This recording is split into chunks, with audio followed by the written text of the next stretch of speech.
आणि आता या विषयावरतीच एबीपी माझाची संपादकीय भूमिका आपण जाणून घेऊयात। त्यासाठी जाऊयात आमच्या कार्यकारी संपादक सरिता कौशिक यांच्याकडे। सरिता,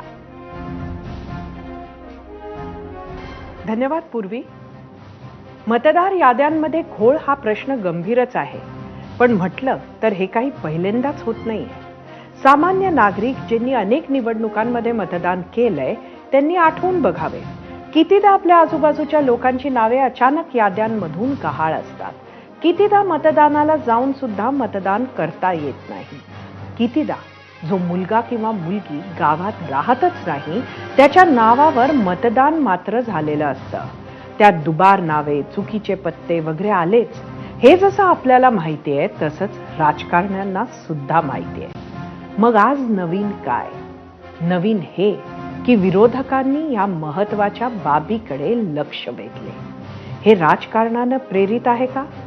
तर लहान मुलाला सुद्धा याचे उत्तर माहिती आहे, पण त्यामुळे मुद्द्याचे गांभीर्य काही कमी होत नाही। मतदार याद्यांचा घोळ ही सत्तेत येण्यासाठी म्हणून शिजवलेली डाळ अशी शंका मतदात्यांच्या मनात निर्माण करण्यात विरोधक मंडळी यशस्वी झाली। त्याचा फायदा त्यांना होणाऱ्या स्थानिक स्वराज्य संस्थांच्या निवडणुकांमध्ये झाला असता का? सांगता येत नाही। पण आज याच डाळीला आशिष शेलारांनी विशेष तडका दिला। याद्या दाखवत त्यांनी विरोधी आमदारांच्या यशावरच संशयाचं धुकं अंथरलं आणि मॅच नवॉल्झ केली। एवढ्यावरच थांबले असते तर ते आशिष शेलार कसे? विरोधकांच्या पुढे जात त्यांनी आमचे पाटील भोईर तर तुमचे शेख खान हे सुद्धा याद्यांमधून वाचून दाखवले।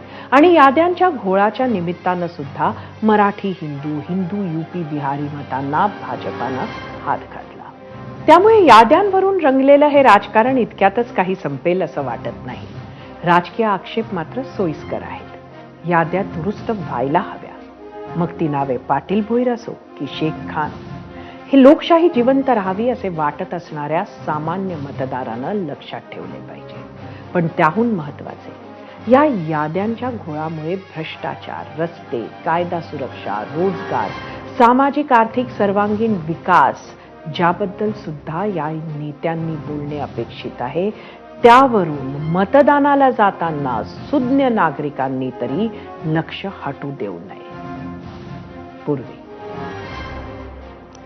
धन्यवाद सरिता। यानंतर 0 मध्ये एक छोटासा ब्रेक नंतर आणखीन एका घडामोडीचा आढावा घेणार आहोत। पाहत रहा एबीपी माझा।